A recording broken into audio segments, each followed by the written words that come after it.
अस्सलाम वालेकुम, नमस्कार, सत श्री अकाल एंड गुड इवनिंग। मैं हूं अर्तु काज़मी और आप हमेशा की तरह से देख रहे हैं point of view.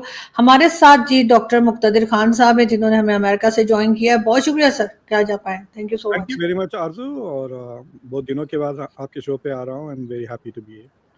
Thank you so much sir. हम भी आपको सुनते रहते हैं आपके अपने चैनल पे भी और अक्सर कमर चीमा साहब के चैनल पर भी। और डेफिनेटली बहुत कुछ हम लोगों को समझने को और सीखने के लिए मिलता है। लेकिन आज सर अगर हम बात वहीं से करें जहां आप मौजूद हैं अमेरिका से, तो ये अमेरिकन प्रेसिडेंट का आपके हुआ क्या है? एकदम से उन्होंने पहले कहा कि जी सीज फायर करवाया है उन्होंने हिंदुस्तान पाकिस्तान के बीच में, उसके बाद नोबेल पीस प्राइज की बात निकली है, साथ ही उन्होंने टैरिफ की एक जंग शुरू कर रखी है और पाकिस्तान की बेतहाशा तारीफ कर रहे हैं। हालांकि वही डोनाल्ड ट्रंप है जिन्होंने कहा था कि जी $33 बिलियन पाकिस्तान खा गया है और भारत के से थोड़ा डिस्टेंस पे नजर आ रहे हैं, भारत से थोड़ा नाराज से नजर आ रहे हैं।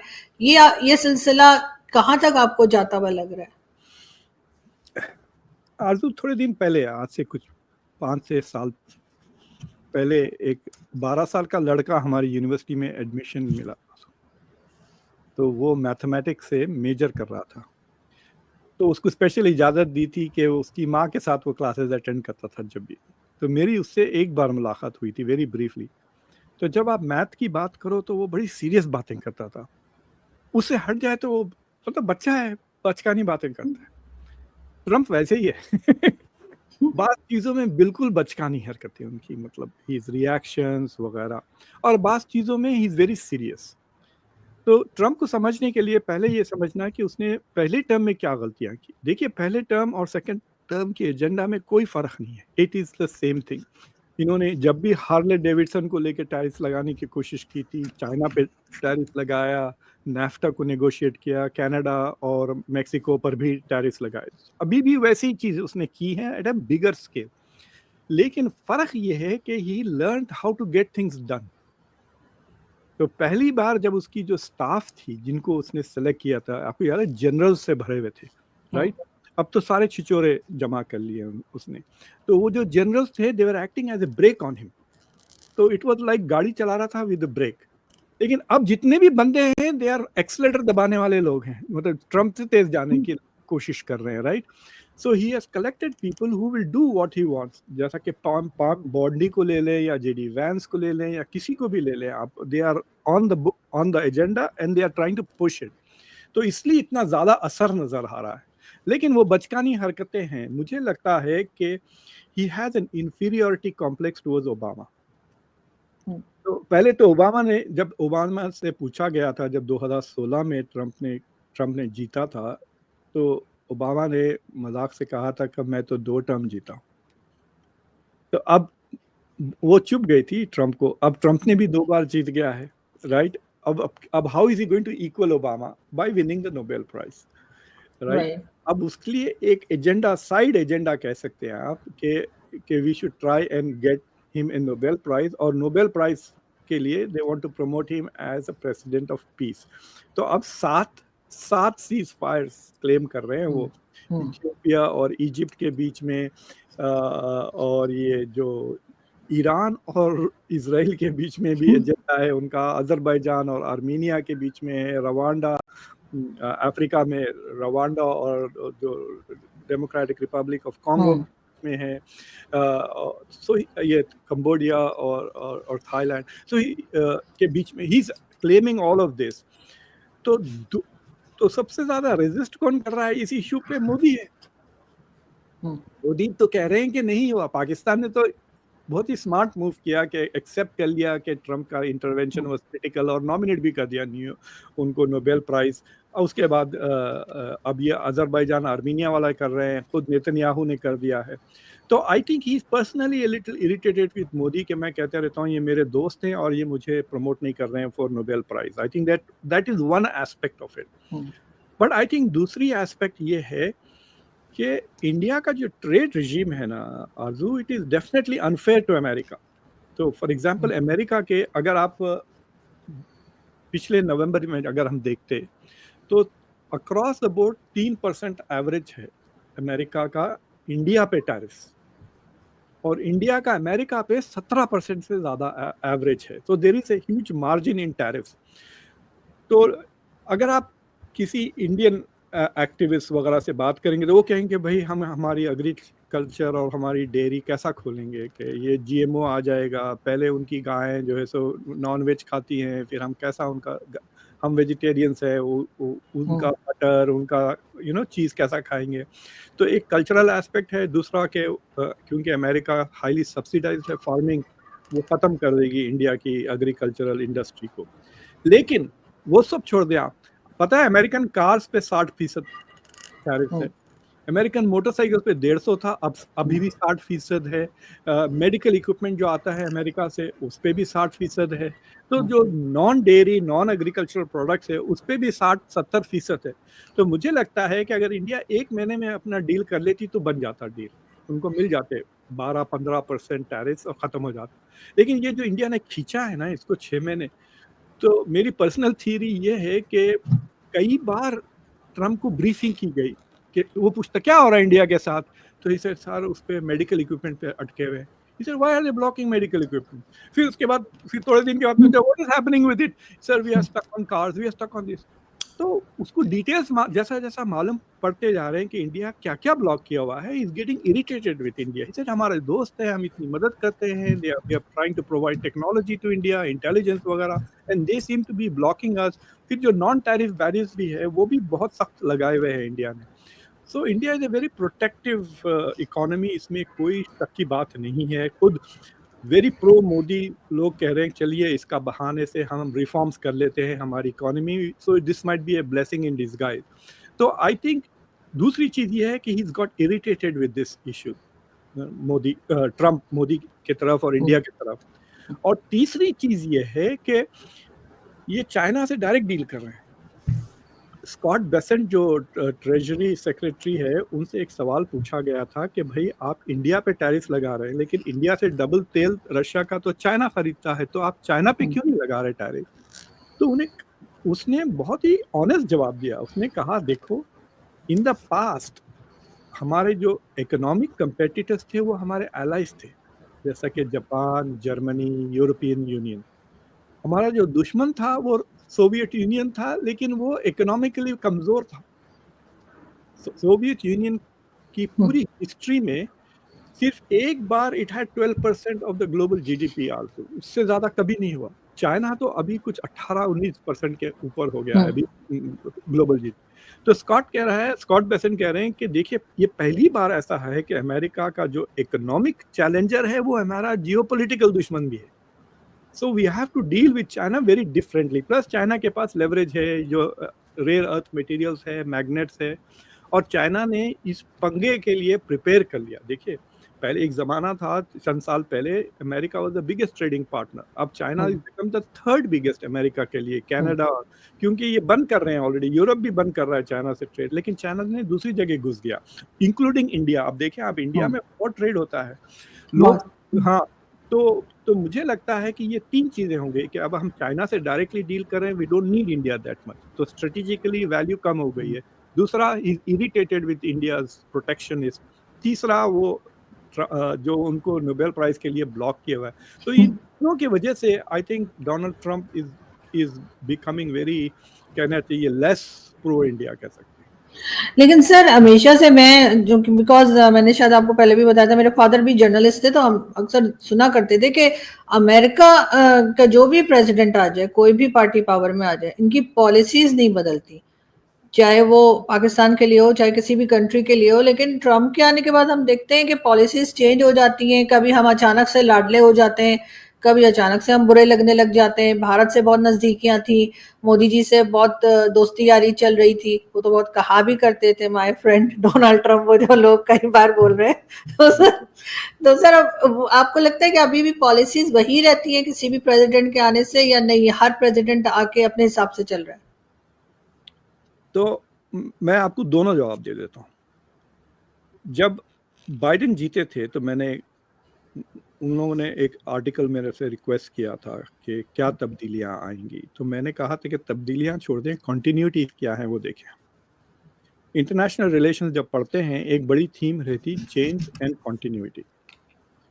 तो जो रियलिस्ट है वो कहते हैं कि देखिए, मिसाल के तौर पे नेपाल को ले लें, नेपाल के पड़ोसियाँ न्यूक्लियर पावर्स हैं, कोई भी बंदा प्रेसिडेंट बन जाए, उसके पास बहुत कम ऑटोनॉमी है टू डील विद इंडिया या चाइना, राइट? तो पावर कैपेबिलिटीज तो आपके इलेक्शन की वजह से तो नहीं बदलते, तो that is why there is some continuity. तो ट्रंप ने चाइना पे टैरिफ लगा दिए थे in his first term. Trump ने कैपिटल मूव कर दिया था इजराइल का, इजराइल में एम्बेसी मूव कर दी थी फ्रॉम तेल अवीव टू जेरूसलम। ट्रंप ने गोलान हाइट्स का एनेक्सेशन को रिकग्नाइज कर लिया था। ये एक 3 मिसाल दे रहा हूँ। और JCPO कैंसिल कर दिया था ईरान के साथ। बाइडन आए, एक भी चीज नहीं बदली उसमें से, उल्टा उन्होंने टैरिफ बढ़ा दिए थे इलेक्ट्रिक व्हीकल्स पे, चाइना पे, राइट? तो यू सा कंटिन्यूटी देयर। लेकिन ट्रंप ने पहले टर्म में he got out of the Paris accords environment के। बाइडन आते वापस अंदर आ गए। ट्रंप ने नेटो को बहुत दबाया, बाइडन ने नेटो को बहुत चढ़ाया। So you can see the difference also, there is continuity. तो अगर आप अब डोनाल्ड ट्रंप को देखें तो उन्होंने फिर पेरिस अकॉर्ड से निकल गए, लेकिन तीनों टर्म्स में एब्राहमिक अकॉर्ड्स वैसे का वैसे ही है। आप देख सकते हैं कोई तब्दीली नहीं आई, you know, under Trump 1, under Trump 2 और Biden. So there are some continuities. तो जो इनकी जो पॉलिटिकल पार्टीज की जो फर्क है और जो पर्सनालिटी जो प्रेसिडेंट की लाती, ये 2 डिफरेंट वेरिएबल्स है, you know, the personality of Trump and Republican instead of democratic party. तो उसमें आप देख सकते हैं कि यूक्रेन की तरफ थोड़ा पॉलिसी बदली, लेकिन ट्रंप ने नेटो छोड़ा नहीं।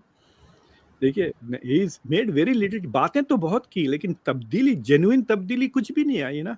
With regards to NATO, NATO की समिट को ये बराबर जा रहे हैं, G2 को ये बराबर जा रहे हैं, G20 वगैरह।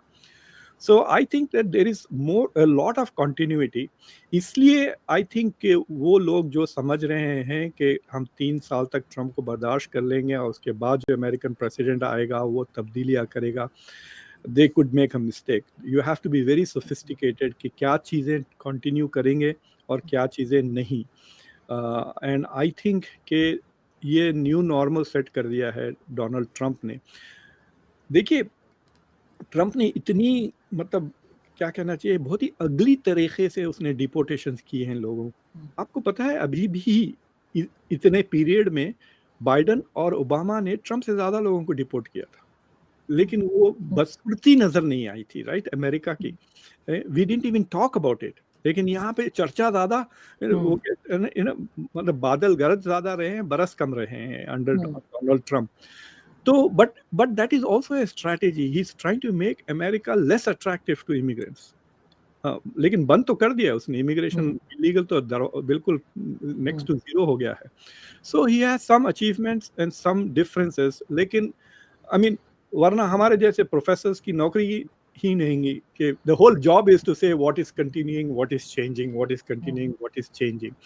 तो आई थिंक इसके वजह से भी, because China has become more and more and more powerful, तो अमेरिका की policy obviously is trying to adjust to that.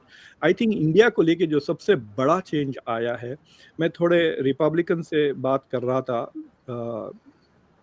तो वो लोग कह रहे थे मुझे कि इंडिया को स्ट्रेटेजिकली थोड़ा डाउनग्रेड कर दिया है ट्रंप एडमिनिस्ट्रेशन ने।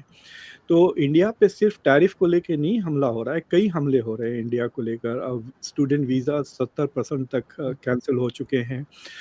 फिर आपने एक नई खबर नहीं सुनी होंगी या सुनी होंगी कि अब अमेरिका के वीज़ा के लिए आपको $15,000 डिपॉजिट करने पड़ेंगे। अभी फाइनलाइज नहीं हुआ उसका रूल। मतलब अगर आपकी फ्लाइट लेट हो गई, आप 2 दिन लेट हो गए। मेरे फादर जब यहाँ आए थे, जाने से 3 दिन पहले उनको हार्ट अटैक हो गया था, तो और 2 महीने रुक के इलाज करवा के फिर वो गए थे वापस। सो वो 15,000 डूब जाते थे, you know, in a situation like this. Automatically फिर आपको जाके अपील करें, वापस ले, whatever it is. So he is creating these hurdles. और फिर H1B के बारे में तो आपने सुना ही। तो सर वो रिफंडेबल है या बस गए वो 15,000? नहीं, वो 15,000। आपने कहा कि वीजा आपका, अगर लेट्स से कि आप अगस्त 5 को 15 को अगस्त आ रहे हैं और आपका वीजा एक्सपायर हो रहा है। देखिए, लेट्स से कि आपको 5 साल की वीजा मिल गया, मल्टीपल, लेकिन जब आप एंटर होते हैं ना, तो उसने एक डेट मारता है आपके ऊपर। तो वो आपको 1 महीना, 2 महीने, 3 महीने देता है, जो आपको स्टैम्प है। तो वो जो डेट है, उस डेट से पहले आप चले जाएं वापस। अगर आप नहीं जाते, देन यू हैव ओवरस्टेड। बिल्कुल। बट यू कैन आर्ग्यू कि क्योंकि वीजा है, I am not overstayed. Let's say कि आपका वीजा एक्सपायर हो गया, तो I don't know how they are going to implement it, by the exit date या एंड ऑफ वीजा। तो लेट्स से आपको 3 महीने का वीजा मिला और आप 3 महीने 10 दिन रह गए, तो आपका डिपॉजिट गया। अच्छा। हाँ, आपको 3 महीने का visa, it's a bond type चीज है। तो वो पैसे आपसे लेंगे नहीं, बट ले हाँ, सकते बॉन्ड लेंगे, हाँ। हैं। और अगर आप टाइम पे वापस चले गए तो वापस, जैसा आप क्रेडिट कार्ड रिटर्न। चलाते हैं ना, आप होटल में जब जाते हैं आप क्रेडिट कार्ड देते हैं, वो चार्ज तो नहीं करते। अगर आप कुछ हाँ। छोड़े या बॉटल चुरा लिया, तौलिया चुरा लिया, तो वो लगा देते हैं charge. It is something like that, but it is also design to keep poor people and other people out, students वगैरह। मतलब अब बिल्कुल। आप प्रोफेसर हैं, आप आ रहे हैं कॉन्फ्रेंस के लिए, हाँ, तो आपके पास 15,000 कहाँ से आएंगे? हाँ, true. So I think that is where it is not going to serve US interest, but they are creating all of these things जिसमें से इंडिया को एग्जेम्पशन नहीं दे रहे हैं। आप समझ रहे हैं? अदरवाइज हाँ। बाइडन होता तो इंडिया को एग्जेम्पशन मिल जाता इस चीज से। और वी विल सी, एक लॉ है अमेरिका में कि आप रशिया से अगर हथियार खरीदते हैं तो आपके ऊपर ऑटोमेटिकली सैंक्शंस लग जाते हैं, जो तुर्की पे लग गए थे। तो वो इंडिया जब S-400 खरीदा तो इंडिया को एग्जेम्पशन मिल गया था। जब टर्की ने S-400 खरीदा तो उसको एग्जेम्पशन नहीं मिला और उसको F-35 के बाहर कर दिया था। तो अब देखना है कि अब इंडिया अगर कोई नया मिलिट्री चीज़ खरीदता है रशिया से या बेचता है रशिया को, तो क्या वो ऑटोमेटिकली लगेंगे या ट्रम्प उनको वेवर देते हैं? So these are all very serious questions now for India to ask, कि they can not take US grant. मतलब इंडिया की जो ग्रैंड स्ट्रैटेजी जो हम कहते हैं ना, तो वो पूरी की तरह से डिसरप्ट हो गई थी, because it was based on close relations with, जैसा कि एक मिसाल देता हूँ, इंडिया की जो देखिए पिछले 2 एनकाउंटर्स जो पाकिस्तान के साथ हुए हैं, उसमें, अब ये सच है ये झूठ है, मैं आपके शो पे कैसा बताऊं, हवाई जहाज़ों का इंडिया का नुकसान और कह रहे हैं कि कई रफाले गिरे हैं, 2 या 3 या 1 या 3 या 5 जहाज गिरे हैं। उससे पहले तो मिग तो पकड़ा ही गया ना, वो पायलट को तो आपने पकड़ लिया था इमरान खान के वक्त, राइट बात जी। तो देर आर सम पीपल, जैसा कि सुमित गांगुली नाम के प्रोफेसर हैं, जिन्होंने फॉरेन पॉलिसी में the crisis of Indian air force करके लगा। तो इंडियन एयरफोर्स 114 प्लेन शॉर्ट हैं, they need 114 planes, day before yesterday चाहिए, वो नहीं है। वो बनाना चाहते हैं तेजस 2, लेकिन तेजस 2 की पूरी स्ट्रैटेजी जो पिछले 10 साल से बन रही है, it is based on F-414 जो अमेरिका से खरीदेंगे। अब क्या होगा, अब सोचिए आप, लोग जब F-35 की बात कहते हैं किल स्विच है, हम कैसा ले सकते हैं, F-35 अमेरिका ऑफ कर देगा। भाई किल स्विच तो 414 में भी डाल सकता, बट अब आपको लॉन्ग टर्म स्ट्रैटेजी पे असर हो गया ना आपके। अगर आइंदा 6 महीने में अगर इंडिया तेजस का होल चीज बदल देता है, लेट्स से कि जैसे okay we will go with Su-57 या उनके इंजन, या एक फ्रांस की कोई कंपनी ने भी जेट इंजन ऑफर की थी, लेट्स से कि इंडिया उनके साथ डील बना लेता है, तो वो डील 25-30 साल की डील होती है ना, then they can't come back. तो इंडिया के लिए suddenly certain defence and foreign policies को कैसा बनाएं और कैसा आगे बढ़े, वो जरा मुश्किल हो गया, because America has become so unpredictable and uncertain. बिल्कुल ऐसा ही है, लेकिन सर हम ये भी देख रहे हैं कि आजकल चाइना के साथ भारत जो है बहुत नजदीकियां बढ़ रही हैं, और अभी SCO की मीटिंग में भी 7 साल के बाद PM मोदी जा रहे हैं। दूसरी तरफ पाकिस्तान जो है वो एक तरह से अमेरिकन साइड पे होता चला जा रहा है, और हम तो वैसे कभी बैलेंस रहे ही नहीं, हम हमेशा इसी तरीके से कभी यहाँ कभी वहाँ। आपको लग रहा है कि जो पाकिस्तान उधर अमेरिका की तरफ होता चला जा रहा है, तो उससे चाइना को लेकर हमें कोई प्रॉब्लम आ सकती है या कोई टफ टाइम देखने को मिल सकता है? देखिए, मतलब ऑन हाइंडसाइट अगर आप देखें तो Sheikh Hasina manage both India and China very well, दोनों से फायदे उठाई उसने, राइट। और Pakistan has manage to remain close to US without upsetting China. ऐसा कभी, मतलब डोनाल्ड ट्रंप का जो ये जो रशियन तेल को लेकर है, you can interpret it in a way to say कि either you are with us और you are with Russia, right. एक अल्टीमेटम की तरह, जैसा कि आपको जॉर्ज बुश ने दिया था मुशर्रफ की, तो पूरी ऐसा, मैं तो मजाक करता था कि ऐसा ब्रेक मारा कि पूरी गाड़ी उलट गई थी। मुशर्रफ, राइट? तो जब मुशर्रफ कू करे थे, मुझे याद है वेरी प्रोमिनेंट पाकिस्तानी इंटेलेक्चुअल्स कहते थे this is a coup against Washington, not against Nawaz Sharif, right? Musharraf का। फिर वो एकदम पलट गए थे। तो मेरे ख्याल से one way to look at it is के यूएस इज टेलिंग इंडिया के यू आर विथ अस और यू आर विथ रशिया, लेकिन ऐसा अल्टीमेटम पाकिस्तान को कभी नहीं दिया अमेरिका ने कि either you are with us और यू आर विथ चाइना, क्योंकि आप लोग का चाइना के साथ तो काफ़ी मतलब 25-30 साल से ज़्यादा मतलब अलायंसेस है, and at the peak of the global war on terror आप दोनों के साथ थे। So it is an interesting thing that Pakistan and Bangladesh have managed relations with both countries much better than India has managed with, say, China and US, या Russia and US. Because I think कि India की जो growth हो रही है, it can be dangerous. Pakistan is not dangerous to either China or to America. तो China, इसलिए पाकिस्तान दोनों का फायदा उठा सका, but India can be dangerous to China अगर वो पूरी तरह से अमेरिका की तरफ जा जाता। It can be dangerous to America अगर वो पूरी तरह से चाइना की तरफ चला जाता। बट इंडिया की बदकिस्मती ये है कि it can not also be strategically autonomous and be on one side. Okay sir, ये तो अच्छा होता है सर, ये तो फॉरेन पॉलिसी आपके ख्याल से अच्छी नहीं होती कि आपकी दोनों से बातचीत हो, बजाय आप किसी एक कैंप का हिस्सा बन जाए। बट भाई बातचीत करना और बात है। इट्स लाइक मी सेइंग आरजू से भी दोस्ती है, कमर से भी दोस्ती है, लेकिन मैं आपसे कहता हूँ कि मुझे रोज पिक कर लें आप जॉब पे जाते हुए, रोज पिक कर दें और रोज ड्रॉप कर दें, फिर मैं दोनों के साथ बराबर कैसा रह सकता हूँ? राइट? आई हैव टू, आपके दूसरे नखरे बर्दाश्त करना पड़ेगा ना मुझे। फिर मैं आपके नखरे नहीं बर्दाश्त करा तो कहते हैं आप बस का पास खरीद लो खान साहब, you know your immediate response will be go get your बस पास और गो गेट योर मोटर बाइक। तो इंडिया को क्या हुआ था, आई थिंक कि बाइडेन वाज वेरी जियोपॉलिटिकल। उसने सारी लास्ट 2 ईयर तो 2 जंगों में गुजार दी, तो उसके लिए geopolitics was more important then economics. तो उसने जो इंडिया के साथ इकोनॉमिक इश्यूज थे उसे नज़रअंदाज कर दिया to get India on his side against China. Trump उल्टा है, ट्रम्प को जियोपॉलिटिक्स उतनी इंपॉर्टेंट नहीं है। लाइक ट्रम्प को आप बैठ के समझा नहीं सकते कि देखिए Russia has to lose in Ukraine, and पूरा वो सुन के इसे आई डोंट केयर बोल देगा वो पूरा। आप 3 घंटे एक्सप्लेन करें why, because Russia without Ukraine is not an empire. तो रशिया अगर एम्पायर बनना चाहता देन इट नीड्स यूक्रेन। तो प्लस आप नेटो एक्सपैंड करना क्यों ज़रूरी है अमेरिका के लिए, वेस्ट के लिए, वगैरह वगैरह, ये सारी चीज़ें आपको बाइडेन को समझाने की ज़रूरत नहीं, वो आपको समझाएगा, right? So he understand the geopolitics of the west, western identity वगैरह वगैरह। वेस्ट खतरे में है तो बचाने के लिए यूक्रेन में बैटल जो चल रही है is a battle for the western hegemony in Europe. लेकिन Trump doesn't care about it, that's the difference. तो इसलिए इंडिया को डाउनग्रेड कर दिया, क्योंकि इसे तो China is a problem, let's make a deal with China.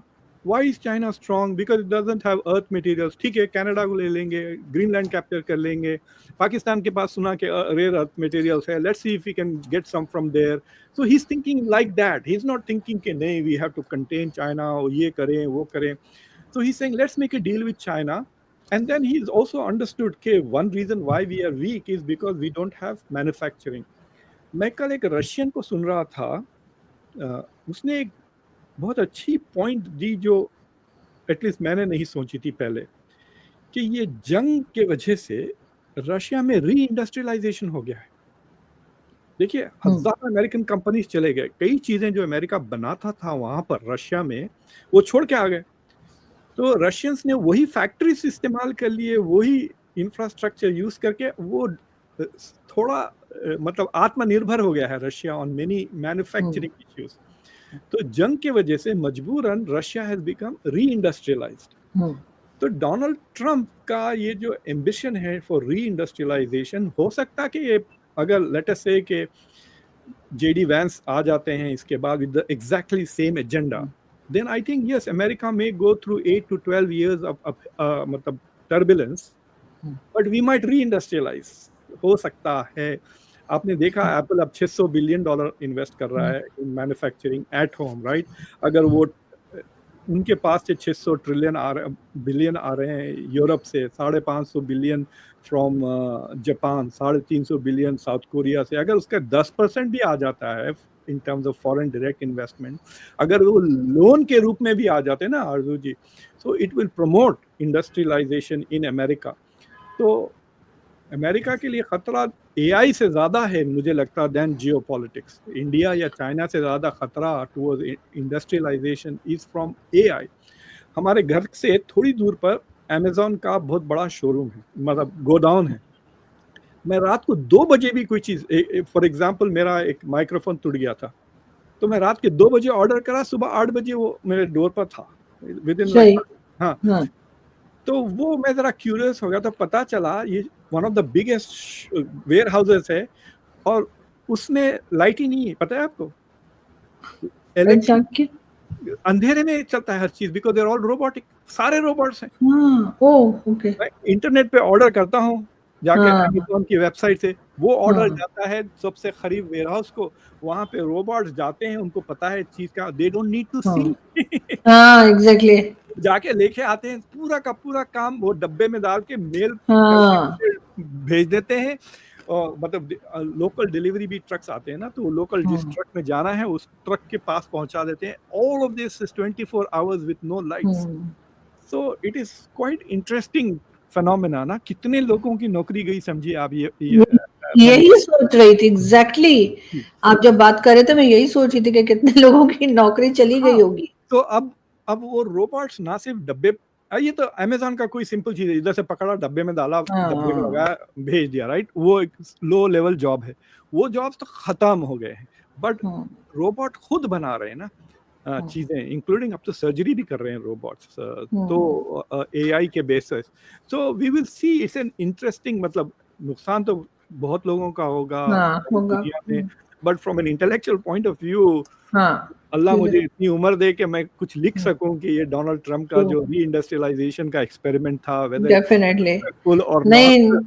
इंशाल्लाह आप जरूर लिखेंगे सर। लेकिन सर जाते जाते आप आए और मैं आपसे ये ना पूछूंगे जी वो हमारे फील्ड मार्शल साहब लंच खा के गए तो मेरा शो अधूरा रह जाएगा। तो सर कैसे देखते हैं आप इसलिए कि तो वो जो कहते हैं ना there is no free lunch, तो तो क्या ये लंच की आई स्टोरी है? Think operation Sindoor has become lottery लग गई मुनीर साहब की। हम्म। ऑपरेशन सिंदूर के वजह से आई थिंक उनको field marshal banana was a very smart move, क्योंकि अच्छा। अगर उनको फील्ड मार्शल नहीं बनाते तो कई ऐसे लोग थे जिनको जो वेट कर रहे थे to promotion to become chief of army staff, hmm. Right, वो रिटायर हो जाते। तो एक किस्म से रिजेंटमेंट रहता, तीन जो इमरान खान के जमाने में हुआ था, राइट। तो जो बंदा wanted to become chief of army staff वो तो बन गया ना at least one of them got it, right. इन्होंने उसको एक नया जॉब क्रिएट कर दिया, राइट, फील्ड मार्शल कहकर इनके लिए। सो ही गेट्स 3 more years। दूसरी चीज ये है कि अ, आपको अमेरिका के साथ एकदम एक कुछ प्रॉफिटेबल रिलेशनशिप बन गई है। अभी तक कोई डायरेक्ट बेनिफिट्स तो नहीं आए हैं, बट द पॉइंट इज के एलिवेशन हो गया है। तो इंडिया जो पाकिस्तान को आइसोलेट करने की कोशिश कर रही थी, उसके खिलाफ आप कह सकते हैं कि एक शील्ड बन गया है डोनाल्ड ट्रंप। बिकॉज अगर वो व्हाइट हाउस आते जाते रहेंगे तो क्या यूरोप उनको थोड़ी ललकारेगा। So that is one thing. The second thing is, मैं खबर सुन रहा हूँ कि सेकंड टाइम आने वाले हैं वो।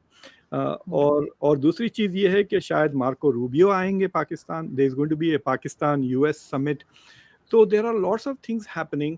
मुझे लगता है एक वो जो ऑयल है वो बेकार है। अगर आपके पास ऑयल होता तो चाइना अभी तक ले लिया होता, राइट। तो I don't think that the oil thing is serious, but I think the oil thing is a cover for minerals.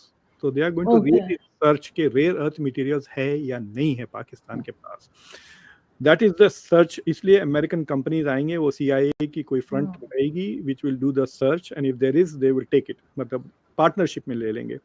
But I think के Donald Trump is also thinking कि पाकिस्तान और ईरान का कुछ रोल है वहां पर। I don't fully understand, because I think they also fully don't, they just think के Pakistan can be useful with regards to Iran, तो उन्होंने रख लिया है without fully thinking through how. वो बाद में सोचेंगे हाउ।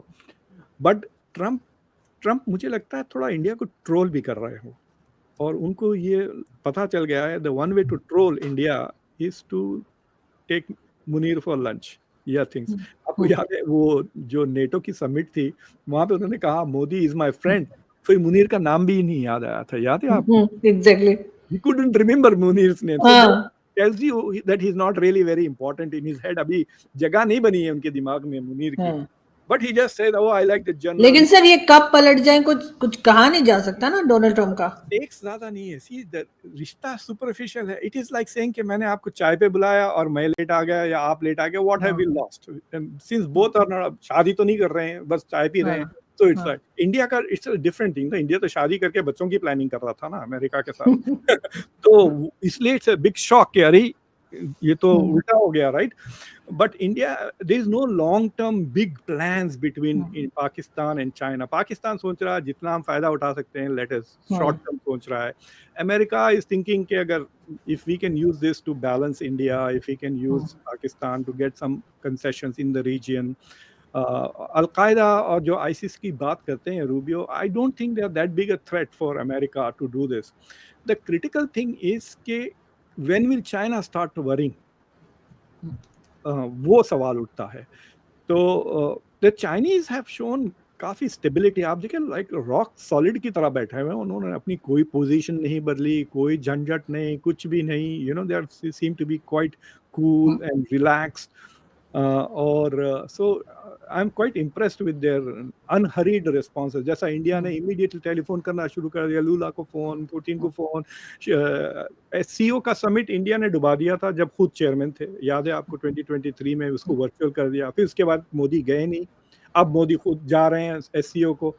सो ट्रम्प इस मतलब अगर मैं चाइनीज स्कॉलर होता तो मैं कहता अब आया ना ऊंट पहाड़ के नीचे, right? That is how I would have responded to all of this. इनके पास वो मुहावरा नहीं है चाइनीज में। So I think it is the changes are long term. मेरी तो इंडिया को एडवाइस रहेगी कि डोंट डू एनीथिंग रश्ड, कोई जल्दी ना करें, मतलब इधर से तलाक उधर से शादी, पट पट मनी ये वो ना करें, just slow everything down, slow motion में। Let Trump do what he does and do it slowly, ताकि मतलब yes move towards RIC, move towards BRICS को मजबूत करें, चाइना के साथ रिश्ता बेटर करें, but do it in a slow motion. कि क्या पता कि ट्रम्प खुद जेल चले जाएं before his term is over. ये एप्स्टीन का मामला इतना सीरियस होते जा रहा है, अब मैगा का सपोर्ट खत्म हो गया है, and I can tell you कि हो सकता है कि they can get wiped out in the midterm election में। तो लास्ट दो साल अगर डेमोक्रेट्स हाउस और सेनेट ले लें तो डोनाल्ड ट्रंप अपनी ही बचाव करने में लगा देंगे 2 साल, राइट? इतना वो डरे हुए हैं कि वो जेरीमैंडरिंग दोबारा करने की कोशिश कर रहे हैं, 5 नए सीटें निकाल रहे हैं टेक्सास से। That tells you he is afraid of the midterm election already. और ये इजराइल के मामले पर मागा भी इनके खिलाफ हो गया है, डेमोक्रेट्स तो 70% खिलाफ हो ही गए हैं। So I think India should not do anything rush till the November elections, at least mid term, and then see what happens. Mid term will be important, क्योंकि अगर मिड टर्म में बुरी तरह हार जाते हैं ट्रम्प की पार्टी रिपब्लिकन्स, तो they will be very weak running into the 28 election. तो जो भी कंटेस्ट कर रहा है, whether it is JD Vance को ले लें या आप विवेक रामास्वामी को लें, या जो भी विल बी ए कंटेंडर, जो भी ट्रम्प के साथ एसोसिएटेड है वो कमजोर हो जाएगा। बिल्कुल। जो आउटसाइडर है दैट अब आउटसाइडर जो रिपब्लिकन पार्टी है उसको एक्सप्लेन करना पड़ेगा कि why he did not stand up to Trump. समझे ना? वैसा कोई भी नहीं है अभी Republican party who is pushing back and is presidential level का बंदा। एक ही बंदा है, वो टक्कर का असल है, that is the dark horse मेरे ख्याल से। अगर ट्रम्प बुरी तरह हारते हैं और ट्रम्प की वजह से अमेरिका में इन्फ्लेशन आ जाता है, ट्रम्प की वजह से और दूसरी चीज़ें फेल होती हैं, तो the only Republican who will have a chance is an outsider like Tucker Carlson, या डेमोक्रेट्स आ जाएंगे। then डेमोक्रेट्स का vision is different from Trump and India will again become very important। बिल्कुल ऐसा ही लग रहा है सर, होता हुआ नजर आ रहा है। लेकिन फिलहाल तो हमारे यहाँ जश्न मनाया जा रहा है कि अमेरिका हमारे बड़े नजदीक आ गया और भारत के अगेंस्ट या भारत के खिलाफ कुछ स्टेटमेंट्स हैं। तो एक डोमेस्टिक इश्यू है ना कि suddenly what has happened is finally थोड़ा बहुत ऑपरेशन सिंदूर के बाद एटलीस्ट डोमेस्टिकली रेस्पेक्ट बढ़ गया है फौज का। जो इमरान खान ने डैमेज किया था फौज का इमेज और आसिम मुनीर वगैरह, वो थोड़ा रिस्टोर हो गया है। और जब भी and I think it has become easy for Asim Munir and Shehbaz Sharif to do tougher things to Imran Khan, हालांकि रिपब्लिकन्स कह रहे हैं कि मामला ख़त्म करो, ये नहीं कह रहे हैं कि छोड़ दो उसको या इलेक्शन फेयर एंड फ्री करा, जैसा बांग्लादेश पे बाइडन ने प्रेशर डाला था ना, तो उस तरह का कोई डिमांड नहीं कर रहे हैं ये, but they are trying to say get it off the news basically. They don't, अगर वो इमरान खान की कोई खबर ना छपे अमेरिका में प्रोटेस्ट जो हो रहे हैं, then they are going to be quite happy with that. So they just want this to go away. तो उसमें मुझे लगता है कि for the first time आप कह सकते हैं कि ये शहबाज शरीफ और आसिम मुनीर are feeling, मतलब नींद बेहतर सो रहे होंगे वो। सर इनको फायदा ही हुआ है ऑपरेशन सिंदूर का, ये सभी लोग यहाँ पर कह रहे हैं, क्योंकि लोग जाहिर इमरान खान की वजह से या किसी वजह से भी काफी जो है वो लोग क्रिटिसाइज कर रहे थे आर्मी को भी और गवर्नमेंट को भी, लेकिन सर वो कितने दिन उसको लेके चलेंगे, जब तक ये अपनी चीजें बिल्कुल सही नहीं करते तो पब्लिक तो दोबारा बोलेगी। नहीं, उनको और भी चीजें मिल रही ना, like he became the only Pakistani general who is not a president to go to the White House, इस तरह की चीजें, और उनकी क्या और 2.5 साल ही उनके, मतलब ही term is shorter than Trump's term, right. तो बट आई थिंक ये जो करंट सरकार है उसको फायदे बहुत हुए हैं। देखिए ऑपरेशन सिंदूर तो 10 को ख़त्म हुआ ना, 10 के 9 को ही आपको IMF से 2 लोन मिल गए थे इंडिया की प्रोटेस्ट के बाद। एग्जैक्टली। हाँ, एक बिलियन का और एक 1.4 बिलियन के, 2 मुख्तलिफ लोन। लोग यूजुअली मिक्स कर देते हैं, but there were 2 different votes, दोनों पाकिस्तान के फेवर में गए। उसके बाद वर्ल्ड बैंक ने $40 बिलियन आप लोगों के लिए लॉन्ग टर्म एसोसिएट किया। एशियन डेवलपमेंट बैंक से आपको $800 मिलियन मिल गए। FATF ने आपको बेसिकली, मतलब FATF ने एक किस्म से आपके नैरेटिव को एंडोर्स कर दिया ना विज़-अ-वी इंडियाज नैरेटिव। तो पाकिस्तान का मुझे लगता है कि बहुत डिप्लोमेटिकली एंड अदरवाइज अगर वो जंग भी हारी, मैं ऐसा कहता हूं कि भाई पाकिस्तान ने 20 मिनट 22 मिनट जीता है, बाकी के जो 80 घंटे थे इंडिया ने जीते हैं, बट उसके बावजूद इतना फ़ायदा हुआ है पाकिस्तान को डिप्लोमेटिकली, वो 20-25-22 मिनट गए या 1 घंटे की जो एयर फाइट थी उसके वजह से, कि they are moving forward on many other fronts. और मिसाल के तौर पे आपको याद है उसके फौरी बाद अफ़गानिस्तान के साथ आपके रिश्ते बेहतर हो गए और पाकिस्तान का CPEC is going towards it. अब ईरान भी आपके पास आ गया, क्योंकि इंडिया का जो SCO में इंडिया ने जो ब्लॉक किया SCO को कंडेम करने से, basically India became the voice of Israel in SCO और ब्राज़ील। तो अब Iran is becoming more friendly with Pakistan. तो ऐसे चीज़ें, और आपको पता चल गया कि आपके पास एटलीस्ट 2 दोस्त हैं, अज़रबैजान और Turkey, that you can rely on besides China. So in some ways I can say कि मतलब वो लॉटरी की तरह मिली है पाकिस्तान को ऑपरेशन सिंदूर, और इंडिया के लिए मतलब अब बुरी शुगन, क्या कहते हो, बदशुगनी है, बिकॉज बदशुगनी। हाँ, काफी bad things have happened to India. हाँ, एग्जैक्टली, स्पेशली ट्रम्प को लेकर। और फिर अब देखिए जयशंकर जब गए थे, मतलब जयशंकर इतना बातें उन्होंने की कि we will make no distinction between terrorist and terrorism supporters. What about the supporters of terrorism supporters, which is China? अगर पाकिस्तान इस टेररिस्ट है, पाकिस्तान टेररिस्ट सपोर्टर्स है, देन व्हाट अबाउट सपोर्टर्स? तो ये वहाँ जाके मतलब we are having good relations, ऐसा बात की जैसा कि चाइना का कोई रोल ही नहीं था ऑपरेशन सिंदूर में। तो मतलब that is it's a big concession that India is making to China ना, to for their friendship. So और मतलब they had to swallow their pride. वैसे सर ये हमेशा से मैंने कहा है कि कई बार अपने शोज में, क्या मैं तो इंडियन टीवी पे जाकर भी कहा कि इससे फायदा हुआ है पाकिस्तान के उन लोगों को जो गवर्नमेंट लाते ले जाते हैं, कि ये ऑपरेशन सिंदूर की वजह से वो एक बार फिर अपने आप को उन्होंने एक हीरो की तरह जो है वो लोगों के सामने कर दिया। अदरवाइज इस वक्त हालत बहुत खराब थी इनकी, जो इमरान खान के लोग पीछे लगे थे। आपके पास करप्शन भी बढ़ेगा देखना अगर उस पर कंट्रोल नहीं, क्योंकि there will be some investment coming, and so जो आपके करंट एलीट है वो और एक दो नए अपार्टमेंट्स, नए बड़े बड़े बिल्डिंग पेरिस में, लंदन में, न्यूयॉर्क में खरीदेंगे वो। So in that sense I guess Pakistani media को नजर रखना चाहिए कि क्या करप्शन बढ़ रहा है इसकी वजह से। बिल्कुल ऐसा ही है। बहुत शुक्रिया सर कि आज आप आए, आपने ज्वाइन किया। हमेशा की तरह बहुत अच्छा लगा आपसे बात करके, बहुत टाइम के बाद आपसे बात करने को मिला। आई होप कि आइंदा भी हम बात करते रहेंगे। Thank you very much. Thank you so much sir, so kind of you. Thank you.